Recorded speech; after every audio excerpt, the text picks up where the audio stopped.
What up, Wizards? It's Dev, SBMTG. We like it a magic, even on days like this, where I have to do videos I'm a little scared to make. I really think that's the correct word, if I'm being 100% honest with you, because in these litigious times, you just don't know how Wizards is going to respond to certain pieces of content.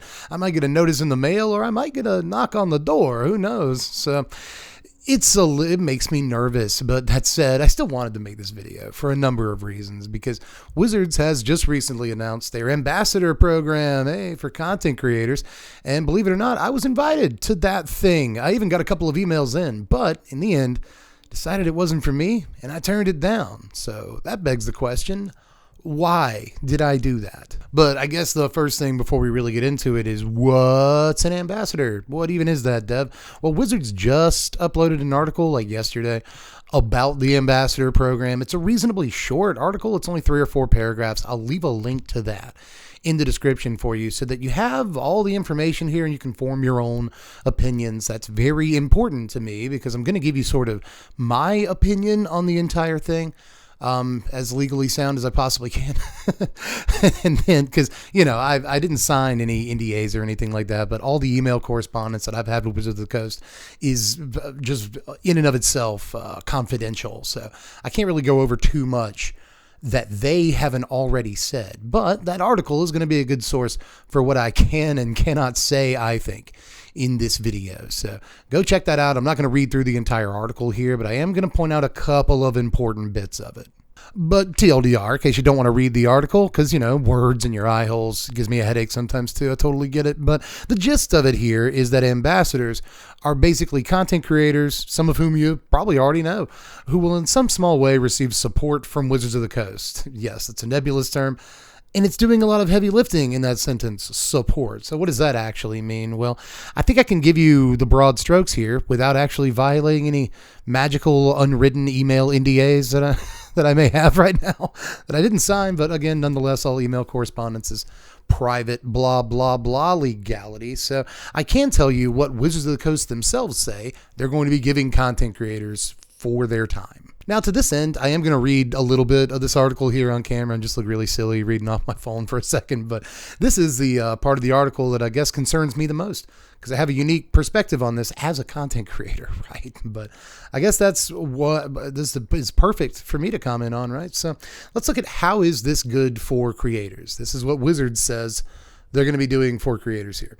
In addition to receiving exclusive MTG ambassador swag, creators are given product from every set, MTG Arena benefits, again, nebulous, and MagicCon badges. They didn't discuss that in any of the emails that I saw. That's cool. Moreover, these creators will create impactful content with insights directly from Wizards of the Coast. We'll talk about that in a second. Direct Wizards of the Coast support can mean major growth for creators, especially when they're armed with information that makes them a guidepost for the MTG community. It's a real Wizards article speak.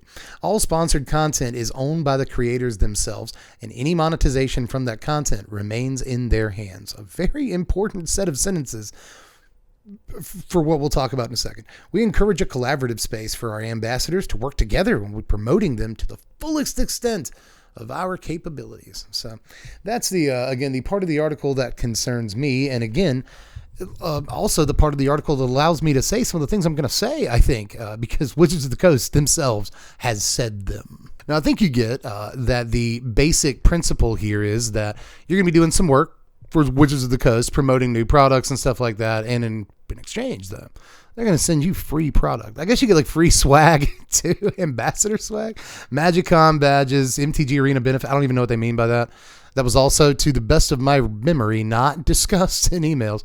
I wonder if people lobbied and were like, hey, you need to do more, right? Because content creators often spend all of their time and energy on working their various method of content creation or their various different methods, right? Whether it be I have a TikTok and a Twitch and a YouTube and 5 different, channels through which I create content. I've only got a couple and I guess a Twitter. Doesn't really count, but still, content creators spend the vast majority of their time, often up to about 100 hours or so a week, a ridiculous amount of time, creating and curating content on the different platforms on which they do so. Now, to me, at least, this is my read on the situation. This is my opinion at the time. And to be honest, still, even after having read this article and seeing that there's a couple of things maybe they're offering people that I wasn't aware of at the time or whatever, didn't get far enough into the process to learn and all that stuff.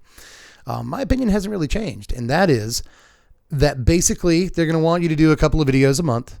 And not only are they going to want you to do a couple of videos a month, they're also going to basically want to talk to you every month or every X amount of whatever set period of time. They're going to want to talk to you about like how that content has been performing, and right, you're going to have not necessarily someone over you. I'm sure that in their language they would say someone on your side, right? So, someone just to the side of you who will guide your content creation. Again, I'm trying not to say too much here, but Wizards was a little bit vague about it, but they still basically said you're going to be working with them directly with Wizards of the Coast, which means that you'll have these kind of like Zoom meetings with Wizards employees discussing sort of how your content performed, which is anxiety inducing to say the least, but it's also to my point a second ago, and this is kind of my major point in this video, extremely time consuming. I will say, and this is I think a really important part of this video, and a really important part of this article, is that whole bit about how like any content created by content creators is theirs to monetize. I want to get this 100% right, so let me underscore it. All sponsored content is owned by the creators themselves, and any monetization from that content remains in their hands. This is perhaps me being paranoid, but that is very specific wording, and I wonder how that's going to work, because to the best of my knowledge, the way this program is going to work, a lot of content that creators are going to create, at least creators that make YouTube videos and such, are going to make for Wizards of the Coast. I was under the impression, again, I should probably throw that in as a qualifier, that this was going to go on the Magic the Gathering YouTube channel. Okay. I don't know otherwise how Wizards could directly sort of take your content and boost it within the algorithm. I don't know how they would do that unless it was on their own channel that you're uploading to. And if you are uploading to the Wizards of the Coast or the Magic the Gathering YouTube channel, the content you're creating for them, I'm not really sure I understand how you're going to get a check cut from that, to be honest. And if you are just putting that content on your channel, is that content, the actual body of that content in any way being dictated by Wizards of the Coast? And even if, again, they do let you put it on your own channel, how exactly are they promoting it? Are they going to put you on daily MTG? Are they going to tweet out the fact that you made a video for them? Because that kind of promotion isn't really, in my eyes, again, worth the time and energy and effort that you're spending creating that content for them. And it is a lot of time and energy. I got to say, I think some people are under the wrong impression about some forms of content creation, or most forms of content creation for that matter.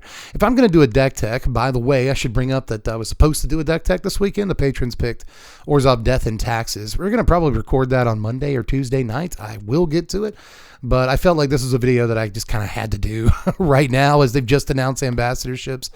And I've got a little bit of experience with it and a big old opinion on it. So I really wanted to get this video out. I do.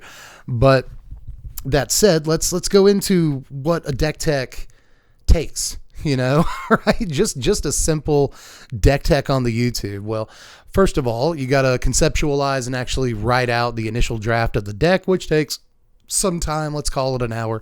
Then the actual bulk of most deck techs that I do here on the channel is testing the deck techs and also recording footage for use in the video, right? So that can be anywhere between 6 and often more than that, 8 hours. It's usually 2 days of playing Arena with just this deck and recording footage and stuff like that. And then there's actually outlining the video and making the jokes and all that, the coffee break and the stuff that you like.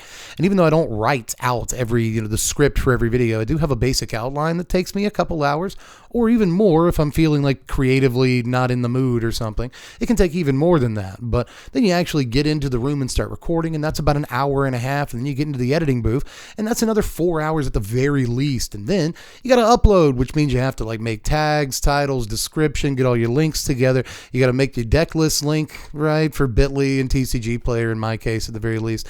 You got to make your thumbnail and all that stuff. So that just uploading involves another about hour of work. So we're talking about literally like 16 hours of work all total that goes into just the making of one video on the channel. And again, I'm very happy to see that Wizards is claiming that like any and all content created is the creators to monetize. That's awesome. That's fantastic, because otherwise I just think that is an awful lot of time for some effectively free cards and not a whole lot else. Let's be honest here. Look, when I first got this set of emails, let's just say that I was overcome with a sort of sentimentality, right? Because I've been playing Magic since I was 11 years old. I am nearly 40 at this point. I don't usually talk too much about my age on the channel, but I am nearing 40 like a bullet train at this point. So I'm getting there. And I've been playing Magic for just about 30 years, 3/4 of my life. I love this game. I've loved it since, before I was attracted to people. You know what I mean? That's how long I've liked this game. Like literally since a baby childhood have I liked Magic the Gathering. It's been a big part of my life the whole time. And so it meant something to me to be like sort of considered for this, right? Oh, an ambassador, you know what I mean? Like my mind went back to those old like 1998 World Championship VHSs that I used to own and that they used to play on like ESPN2. And, like John Finkel was basically an ambassador for the game at that point in its lifespan. These are the people who were front and center and represented Magic the Gathering. And I'm going to be, sort of in the new generation of that. It makes your chest swell with pride a little bit to be considered. But I also want you to really get into the nitty gritty of the details and how much time you're spending every month creating content, and then also having that content effectively checked by someone over your shoulder. And maybe that means something extra to me. I don't know. But all of those sort of hoops and time spent that you have to jump through wasn't where it kind of broke the spell of that sentimentality for me again, at the very least. And now, especially after having read the official announcement article from Wizards, I'm pretty happy with my decision. Now, it does say that you can reapply for the program, or you can apply for the program after such and such date if you're interested in being a part of it and all that. And I might be interested in being a part of it sometime later next year or something. One of the reasons I'm happy with the decisions I've ended up making here is because I'd really like to test these waters and see how the Content Creator Ambassador program works for the next 6 months or a year, right? And we'll kind of see how things shake out just a little bit. A couple of years ago, Wizards of the Coast was effectively paying professional, Magic players a salary, like an actual real 5-figure or so salary to play Magic on Twitch and stuff. And that did not work out. That program famously fell through the basement, right? So I am interested. That's probably the most charitable way I can put it. I'm interested in seeing how this program pans out. Now, notably, Wizards is not paying people 5 figures to play Magic, right? What they're doing this time is sending you Magic cards in exchange for, the example I used earlier. If I'm making 3 deck techs a month for YouTube, that is 40 hours at least of my time, right, that I'm putting in for some cards. I don't want to bash the program too much, again, especially not having gotten the response, not just from the community, but what's really honestly what's important here is the response from the content creators who are part of the program after 6 months or a year or something like that. I want to know what their response is to having been in this program in the first place, before I really reach any further conclusions as to whether I'd like to be in the thing. And don't get me wrong, I'm flattered to be considered. I just went off on that whole flowery and true thing about like how it made me feel good to be considered. All those words were true, but there's also something innately not right to me about like, oh, we had the big Magic 30 debacle and we screwed that up, and we obviously didn't give a crap about the actual players of the game when we did that thing. Oh, and then we also had the whole like D&D thing from a few months ago. You remember that, where we tried to take ownership over everything and then we stepped back a little bit? That was really bad press. Hey, you remember when we sent the Pinkertons to that one guy's house? That was also really bad press. Hey, what if we got a bunch of content creators to say we're cool? I'm just not sure that I want to say you're cool yet, bud. I'm sorry. Especially not just for some cards. You know, like it's like MTG Arena benefits. That sounds cool, especially considering like as a content creator, keeping up with having to buy so many freaking cards on Arena is hard. It's hard. Yeah, like technically I get to write that stuff off of my taxes, but I still have to pay the money then and there, or put it on a credit card, which is ruinous, and I shouldn't do that to actually like keep up with the amount of cards I have to have in my collection on Arena to create content, you know, on a reliable basis. So that's already hard, and I would love to have some free Arena cards or whatever, but I would also love to have some free product for what that's worth. These are things that I like genuinely would like to have. It's not like there's no value in these things, but again, you know, they went from actually paying professional Magic players. They went from having a professional Magic circuit to being like, okay, we'll pay professional Magic streamers. Okay, we're not doing that anymore. That was expensive. Here, how about we just offer some content creators free cards for like at least 20 hours of their time every month? And I'm just, again, not sure that that's worth it for me, but I want to stress that this is just like my opinion. No like shade or anything like that to anybody who did join the program or anything. As a matter of fact, congratulations to you, because I've seen people be excited about this, like people that I know and like and care about in real life and stuff like that, who got invited to this program. And like, again, there's absolutely no shade or hard feelings. And I'm not saying like you're wrong for making the decision that you made either. I want to make that like super duper hella clear here. It was just not a decision that at the time I was extremely comfortable with on a couple of different, you know, planes, pun intended, I guess. But I also, you know, I understand the game, man. Like Wizards promoting you and just being a part of sort of the brand, you know, can mean a lot to people who have been playing Magic their entire lives. And like, I got no problem with that. I just sort of described my own feelings of those things. What wonderful English I have tonight. You know, I just described having those feelings myself, so I completely understand it. And again, like, no shade to anybody, and you shouldn't, like, people watching this video who aren't part of the program and just like my face or whatever, you shouldn't go off and be like, I hate anyone in this program. Like, don't do. Come on, man. These people are people. You know what I mean?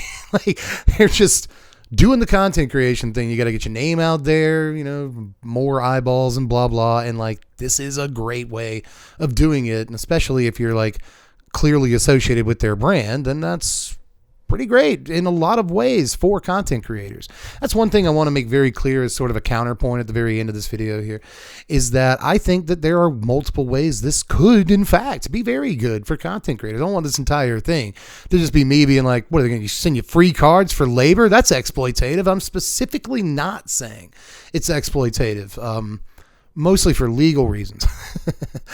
But still, if people are willing, I guess in this case, and this is a classic argument that I'm not actually a huge fan of, but in this case, I think it works because it's not like capitalism we're talking about. It's the Magic Ambassador program, and different things are different. But if people are willing to take the things they are giving as payment, and as Wizards has said, you know, if you make content, you still get to monetize it and you own it, and that's cool, you know.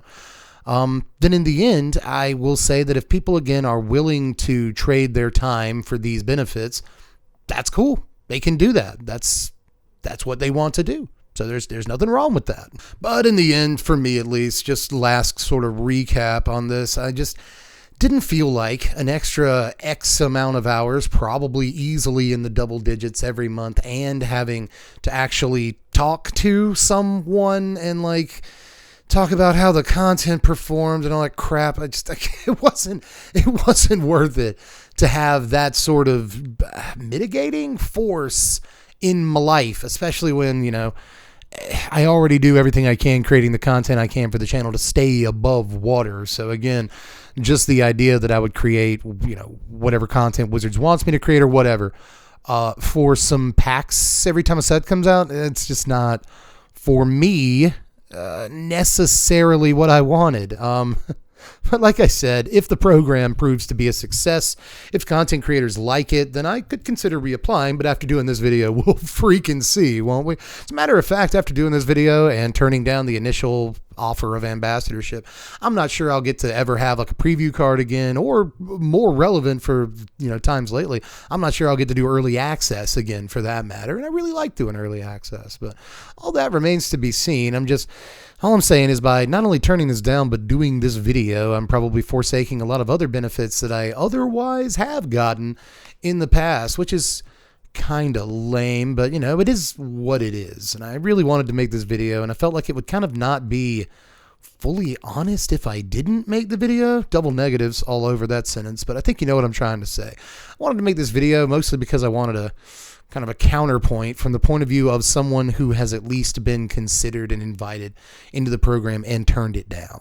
And I hope you can understand why I turned it down too. I turned down a lot of things just because I would kind of feel sleazy, or because it's just not enough time for what I'm actually doing. Like this month, I've turned down sponsorships from Mint Mobile and a mobile game I've already forgotten the name of, and Magic Spoon, and somewhere else. I've turned down at least 4 different sponsorships this month, just because it's not really what I like to do. If the right sponsorship came along, I would take it, right? Magic Spoon was close because I eat a lot of cereal, and then I saw that they were like $10 for a box of cereal, and I was like, I'm not pitching that. So, it matters to me what I pitch to you, basically.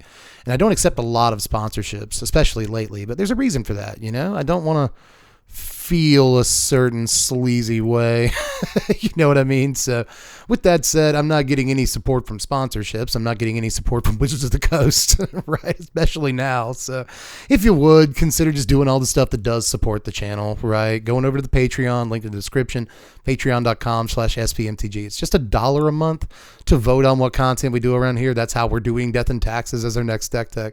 The patrons picked it. So, and patrons that are already patrons, don't worry. Well, that video will be out soon. Have another Patreon poll for you middle of the week. I promise you, I love you very much.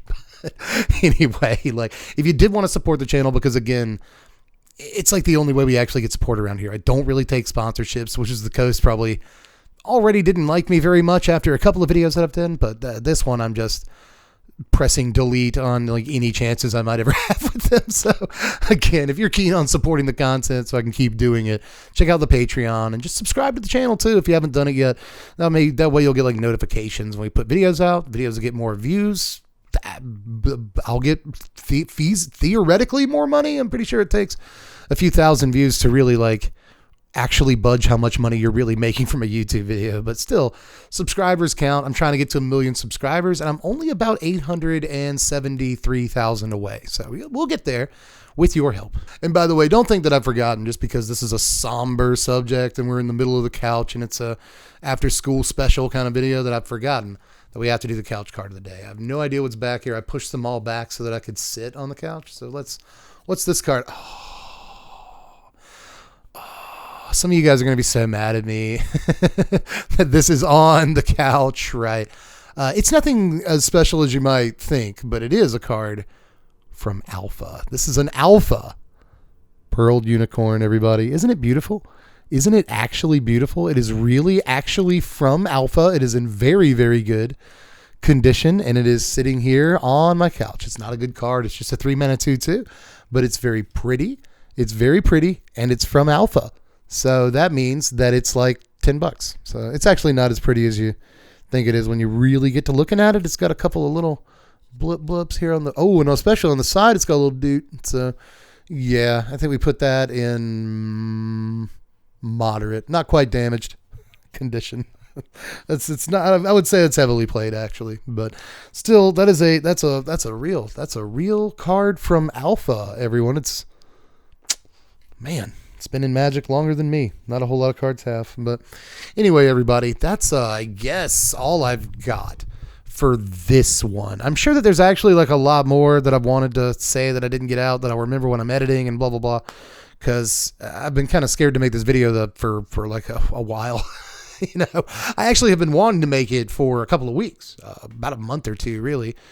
Ever since I sort of decided to politely decline the ambassador program. But again, now that they've officially announced it and talked about what the benefits for creators are, again, I felt like I had more of an ability to talk about those things without consequence. So let's hope.